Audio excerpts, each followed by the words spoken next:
Hello Summoners and welcome back to another ProGuides video. My name is Nathaning and today we'll be discussing the counter picks for some of the more popular OP champions on patch 11.17. We'll be going over the runes, builds, and playstyles to effectively counter specific matchups. So the next time that you run into one of these characters, you'll have the game knowledge and confidence to bully your opponents. We'll be starting things off in the top lane with Kayle as an answer to Sett. Like just about any other Kayle matchup, this isn't one where you start winning right from level 1. Kayle's lane phase is pretty pathetic pre-6, where the combination of being melee and having long cooldowns leave her just about as strong as a cannon minion.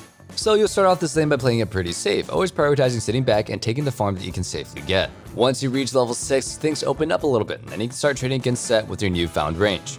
Kayle's trading pattern is about steadily doing DPS over time rather than getting big bursts of damage. This works perfectly against Sett. His biggest asset for trades is his W, so by not dealing a ton of damage all at once, you're never really going to give him the chance to unleash a fully charged haymaker into your face. Once you get into the later stages of the game and your damage output starts to pick up, that may change, but when it does, you have your ultimate for an answer. If you use that to block against a big source of his damage, he'll completely be powerless to fight you in 1v1s. After you reach level 11 and you have your 2 item core done, you should be able to take over the side lane pretty easily. Whittle Sett down and pressure towers. Just be sure that you're keeping the enemy jungle in mind and you're not going to be able to 1v2. At least, not yet. Once you reach to level 16 and have 3 or 4 items, then that may be possible. Anyway, now for the build. For your runes, you'll be running Press the Attack, Presence of Mind, Alacrity, Coup de Grace, Bone Plating, and Overgrowth, with the stat runes being Attack Speed, Adaptive Force, and Armor. For your items, start with Doran's Ring and then build into Gnasher's Tooth first. After that, go for Berserker Scream, Riftmaker, and Rabadon's Death Cap. Then pick up a Void Staff and finish things off with either Zhonya's or a Lichbane, depending on whether you want safety or damage. Having a solid counter pick is definitely an important part of winning solo queue. If you're playing off the back foot from select, odds are pretty bad. But there's always going to be more to that. You also really need solid fundamentals if you're trying to climb. Whether you're new to the game or you have years of bad habits, it can be pretty hard to find direction on your own. But don't worry, that's where we come in. At ProGuides.com, we have courses from all your favorite pro streamers like CoreJJ, Aframu, and XSmithy to help you really understand how to play your role. And if you want a more personalized one-on-one experience, our top tier coaches are available 24/7 to help you carry anytime that you want it. Whichever option you choose, stop spinning your wheels on your own and get back to the fast track to higher elo today. Now, let's get back on topic, shall we?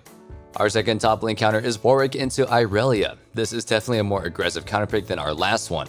Right off the rip, you're able to tear into Irelia. Warwick's passive and Q make him one of, if not the best, level 1 all-in champions in the game. You can use this to cheese Irelia on her way back to lane if she leashes for her jungle. But even if you don't get the chance to cheese her, there's not much Irelia can do in the lane. Anytime she moves up with the CS, you should be ready to trade her for it. Irelia's trades are more than just hitting hard. She also sustains through a lot of her Q's healing. But Warwick heals a lot more than Irelia does, especially when low HP, so she won't be winning in the long run like with other matchups. Irelia's other strength in lane is her ability to go all in. When Irelia stacks up her passive and lands her E, the ensuing all in is usually just too much for her foes to handle. But again, you'll be able to take her head on pretty easily. For one, if you use it well, you may be able to dodge her stun, and the market applies entirely by using your Q to dash through Irelia. Even if you don't, you have your E. If Irelia hard commits to a fight after marking you, your E completely counters any all-in attempt. Just be sure that you're not using it right away. Due to how Warwick's passive works, you'll want to hold Fear until you're lower in HP. That way you can use as much CC to heal up as much as possible. This also works well with the last stand rune that you'll be running. Now for the build. For your runes, run Grasp of the Undying, Demolish, Bone Plating, Revitalize, Presence of Mind, and Last Stand, with the stat runes being Attack Speed, Adaptive Force, and Armor. For your items, you'll be starting off with the Doran's Blade, and then build towards Divine Sunderer. Next up, pick up Bramble Vest. Depending on backing gold and how the lane is going, you should also grab this before finishing Sunderer. After that, go for Steel Cap, Titanic Hydra, and Syrinx Gauge. Then, after that, go for Spared Visage and upgrade Bramble to Thornmail. Now, looking at the jungle, our first pick is Trundle as an answer to Xin Zhao. Shin's strength as a jungler comes from his overwhelming dueling strength. He's able to win 1v1 against most champions that he runs into, and with his change earlier this season essentially giving him a dash with a 1100 range, it's pretty hard for his opponents to keep a safe distance. Most champions simply can't beat him, and once you accidentally run into him in the jungle, odds are you're not going to be getting away. But Trundle is one of those few exceptions. Trundle's kit is incredibly simple, yet very effective at shutting down any AD melee champion. That's thanks to Trundle's Q. You're stealing AD from your opponent, so not only are they doing less damage, but you're also doing a lot more. It doesn't take rocket science to figure out that it means that you're winning 1v1s just about against anybody that chooses to pick a fight with you. And if that's not enough, once you're 6, Trundle's ultimate makes it even more difficult to fight him 1v1. He saps resistances, so you're also going to make Xin Zhao squishier while also beefing yourself up. And what about team fights? Well, you shut him down there too. Again, sealing his AD and making him squishier in team fights makes it a lot easier for your teammates to deal with him. On top of sealing his stats, you can also either pillar off his teammates to prevent them from following up, or use it to peel Chen Zhao himself. Now let's look at the build. For your runes, you'll be running Press the Attack, Triumph, Alacrity or Tenacity, Last Stand, Nimbus Cloak, and Water Walking, with the stat runes being Attack Speed, Adaptive Force, and Armor. For your items, you'll be starting with the Ember Knife, build an early Tiamat, then go into Divine Sunderer, Steel Caps or Merc Treads, and then Titanic Hydra. Next, go for Syrinx Gauge, Spare Visage, and either Thornmail or Randuin's depending on if your team has Grievous wounds or not. Our other jungle pick is Fiddle into Kayn. Kayn has a pretty fast clear, and while his ganks aren't super scary due to the lack of CC, he can still provide a ton of pressure with his ability to glide through walls. For most of the season, he's been kept in check by stronger early game junglers, who can force him off Scuttlecrab, invade his camps, and have even better early ganks than him. But with the majority of those strong early game junglers being nerfed over the past several patches, Kayn has finally risen up as a top tier pick. So if you can't punish him hard early, the easiest solution is to take something else that scales much better. So with Fiddlesticks, that's exactly what you can do. Instead of thinking of this as a matchup where you can just shut down Kayn, think of it more as he's completely unable to shut down what you're doing. You clear faster than him, post 6, you gank better than him, and while you can't exactly force fights on Kayn, you definitely beat him in any 1v1 that he challenges you to. Early game, Kayn has decent consistent damage, but no burst or CC to stop your drain.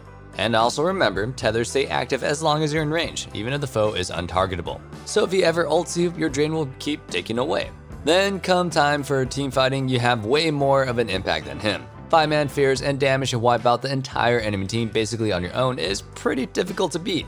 Anyway, now for the build. For your runes, run Dark Harvest, Sudden Impact, Eyeball Collection, Ultimate Hunter, Transcendence, and Gathering Storm, with the stat runes being Double, Adaptive Force, and Armor. I prefer Dark Harvest for the teamfight damage, but Electrocute is much better at bursting down single targets, especially in those early ganks. Also, for the secondary runes, the majority of Fiddlestick players take Perfect Timing for the free early stopwatch, but I like just the scaling of Transcendence and Gathering Storm because we're already having to play a scaling champion anyway. But if you prefer it, you do you. For your items, start Hailblade, buy an early Dark Seal, then build into Rocket Belt and Sorcerer's Shoes. Sometimes if I recall with exactly enough for Sorc Shoes, I'll build those before my Mythic. After that, go into Zanya's, Medjai's, Void Staff, and Rabadon's Death Cap.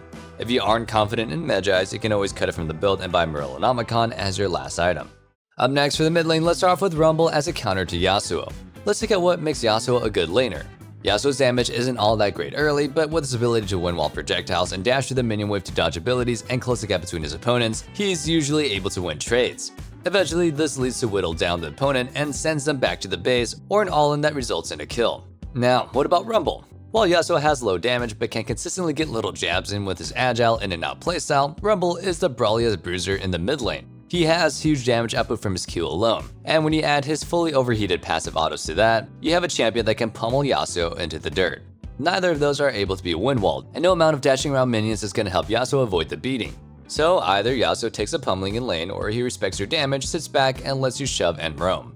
Either way, you're either going to be bullying him, or roaming and affecting the jungle and other lanes. It's a win-win for you. Now for the build. For your runes, run Arcane Comet, Nimbus Cloak, Transcendence, Scorch, Taste of Blood, and Ultimate Hunter, with the stat runes being Double Adaptive Force and Armor. For your items, go for a Door and Shield start, rush Sorcerer's Shoes, and then build into Night Harvester, Oblivion Orb, and Zanya's Hourglass. After that, grab Void in case Yasuo builds a Wit's End, and then upgrade Orb to Morellonomicon and top things off with the Rabadon's Death Cap. Our other mid lane matchup is Vel'Koz as an answer to Talon. Talon is a scary laner, with all-in potential the second that he reaches level 2. I think I see him get first blood more than any other champion. On top of having good burst, he also has strong wave clear, easily able to shove in the wave against most foes then go for a roam. Having two different win conditions means that he can easily deal with most foes, but Vel'Koz has an answer to both of those strengths. Being a pretty high range artillery-ish mage means that you can easily outrange Talon. If he ever tries to run at you, you have your Q to slow and your E to knock him back, leaving him unable to actually land any blows. And then there's the matter of pushing power. Not only does your W beat Talon's wave clear, it also allows you to punish him for standing in the wave. So turning the tables, you're the one actually shoving him into his turret. Getting priority usually means that you have more chances to roam and affect the map than your opponent, but you'll want to avoid that in this matchup. If you go for a roam, Talon can quickly follow up with his E, and if he catches you out of the river, there's a good chance that you'll end up dead. Instead, stick to the lane and harass him as soon as he gets CS under his tower. Just be sure that you're not using your E too aggressively. It's your main defensive spell, and if you waste it trying to poke him, he'll have a window to go in on you. So if you do use it, back up a bit until it's off cooldown again. Later in teamfights, Talon should never be able to reach you, since your goal is to position at the back of the fight and land the best ultimate that you can safely can. Now for the build. For your runes, run Arcane Comet, Mana Flow, Transcendence, Gathering Storm, Presence of Mind, and Coup de Grace, with the stat runes being a double Adaptive Force and Armor. For your items, start Doran's Ring, build into Luden's Echo, Sorcerer's Shoes, and Zanya's Hourglass. Then go for Horizon Focus, Void Staff, and Rabadon's Death Cap. Vel'Koz is an all-around pretty strong champ. He consistently has pretty high performance rating as both a mid laner and a support, since his high range poke and wave clear allow him to neutralize even the toughest of lanes. But still, he mostly seems to be a pocket pick. Other than Vel'Koz fanatics trying to one-trick him, you don't really see him being played that often. And that brings us to today's question of the day. What's your pocket pick? We want to know what your secret weapon is that you pick into specific situations. For me, it's Grasp TF against Assassins. I learned that from Dopa a few years ago, and I love how cheesy and effective it still is. But that's just me, and we want to hear from you, so let us know down in the comments below. Moving things down to the bottom lane, our first matchup is Samira as a counter to Jhin. Statistically, that isn't actually a great matchup, but Samira is one of those champions where the stats can heavily be skewed by players that aren't that great at her due to her high skill floor. If you know what you're doing, you can easily get in Jhin's face and mow him down. I mean, it's quite literally worth a shot. Jhin's trading is heavily reliant on fighting on his fourth shot. Being as telegraphed as it is means that you can easily read when you have to use your W to block it. If you can do that successfully, you have an easy window to jump in on Jhin and trade heavily, if not outright kill him. Of course, with two aggro laners like this, you have supports to take into account. But assuming your support is competent, which is a pretty bold assumption, you can keep going in for trades like this, and you could easily win 2v2s at all stages of the game. Another thing worth noting is that post-6 your ultimate becomes super impactful in fights, since Jhin has neither CC to interrupt it or mobility to escape from you. In terms of head-to-head fighting, you're going to be able to take Jhin on 1v1 anytime out of laning phase as long as you can use your W to block his fourth shot, but in team fights he's likely too far back if you try to dive him. Instead, focus on fighting with Samira as you should, getting into the midst of the fray and popping off with your ultimate. Now for the build. For your runes, you'll want to run Conqueror, Triumph, Bloodline, Coup de Grace, Sudden Impact, and Eyeball Collection, with the stat runes being Attack Speed, Adaptive Force, and Armor. For your items, start off with the Doran's Blade, then build into Mortal Shield Bow, Plated Steel Caps, the Collector, and Infinity Edge. Next up, grab your Bloodthirster for even more healing, and top things off with Lord Dominic's Regards. Our other bot lane counter is Karthus as an answer to Ashe. Ashe is a pretty dominant laner, with her high range auto and the poking power from her W allowing her to bully just about any other marksman. Once W has more points in it, the lower cooldown also means it's pretty good at pushing, so she's able to harass opponents under tower. But Karthus is basically the ultimate bot lane neutralizer. His trading power is insane as long as he can land his little skittles, so Ashe isn't free to bully as she pleases. And if you suck with Karthus, well, you could always use his passive, and he's quite literally to die for. As far as pushing power goes, Karthus is unmatched. Early game you'll go if you spam like crazy, but once you have Lost Chapter for the mana sustain, you'll be able to clear minions instantly, completely preventing Ashe from having her way with the wave. Once Ashe is 6, most of the time she'll want to go for an all-in with her arrow, but the issue with fighting Karthus in a 2v2 is that there isn't really a good target to focus. Go into support and you're allowing him to pelt you with Qs, but go on him and you're fighting his support on his death-defied passive, which again means that you're just being pelted by Qs and fighting on Defile. Outside of laning strength, Karthus also has ridiculous scaling, so he is guaranteed to have a huge impact in team fights even if he's not fed. And unlike standard ADCs, you don't have to worry about the silly things like positioning or getting peeled to get off optimal damage in a team fight. Just get in there and do as much damage as you can, and don't forget to ult after you're in your passive. Now for the build, for your runes, run Dark Harvest, Taste of Blood, Eyeball Collection, Ultimate Hunter, Presence of Mind, and Last Stand, with the stat runes being double Adaptive Force and Armor. For your items, start with the Doran's Ring and recall as soon as you can go for Lost Chapter. Build that into Leandry's and then grab Sorcerer's Shoes and Zanya's Hourglass. Next up, you want Void Staff and then Rabadon's and either Morellonomicon or Demonic Embrace.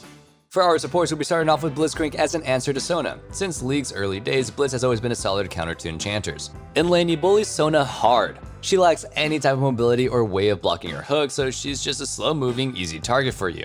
Other enchanters have decent damage for trading back early. With a strong enough ADC, they can even sometimes win a fight after being hooked. But Sona is by far the weakest of all of them when it comes to all-ins. She has super low damage and no CC without her ultimate, so hooking her basically means a 100% chance of winning the lane, and most likely straight up killing her if you have a strong early game ADC. Aside from smashing her in 2v2s, you can also find good roam timers against such a weak early game champion, so you can just affect the rest of the map. The one thing that Sona has over you is her ridiculous amount of teamfight scaling, with her auras, power chords, and AoE CC making her a 5v5 god. The thing about Blitzcrank is that you aren't there to 5v5. Your goal is almost entirely to make picks with your hook, keeping the enemy team from ever winning a fair fight. So if you want to counter Sona, then Blitzcrank should be grabbing your attention. Now for the build. For your runes, run Guardian, Font of Life, Second Wind, Overgrowth, and Unflinching, Biscuit Delivery, and Cosmic Insight, with the stat runes being Ability Haste, Armor, and Health. For your items, start with Steel Shoulder Guards, Rush Moby Boots, and then build Shirelia's Battle Song. Your next two items should be Dead Man's Plate and Six Convergence, with the order depending on which passive you value more. Top off your build with the Ward Stone. Finishing off our list, we have Ahri support as a pocket pick against Leona. Even though you're against Leona, I don't know why, but Ahri is still simply so stunning. And quite literally charming.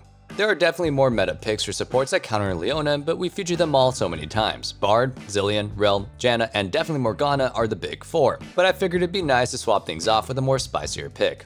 And this isn't just a for fun spicy pick. Ahri is actually a really good counter to Leona. In lane, you prevent Leona from ever going for an engage. If she tries to move up and use her E, a well-timed charm completely halts her dash. If she's unable to go in, she can't do anything about her Q poke that you throw out. Even post 6, Leona shouldn't be able to do that much. If she tries to ult your ADC, instead of trying to stop Leona, you target the enemy ADC. Being support doesn't automatically make your champion weaker. Yeah, you're lower level than the mid laner, but you're laning against people that are also lower level. So while Leona is trying to lock down your ADC, you can use her ult to dash into hers and then charm them, bursting them with other spells as you do. You should also be able to get the ADC low enough that they're afraid to fight a 2v2, so you and your ADC can either chase them back to the tower or turn your focus on Leona instead. Out of lane, you will start to feel the effects of being a support on a budget, and that's why the build that we have is focused on getting haste and utility. Now for the build itself. For runes, run Electrocute, Cheap Shot, Eyeball Collection, Ultimate Hunter, Mana Flow Band, and Transcendence, with the stat runes being Double Adaptive Force and Armor. For your items, start with the Spell Thieves Edge and then build into Everfrost and Lucidity Boots. Next, buy Zanya so you can always go for picks safely, then grab Cosmic Drive and Ward Stone. That concludes our latest episode of Counter Picks. I hope you guys enjoyed the video, and if you did, be sure to sub so you never miss out on our meta guides, and you're always in the loop on what the best picks are. Remember, let us know what champ that you have as a secret pick down in the comments below. And one last thing, don't forget to check out our Discord in the description box below, where you can discuss League further or just hang out and be a part of the community. I can't wait to see you guys back in the next video, but until then, stay safe, stay healthy, and have a wonderful day. Peace.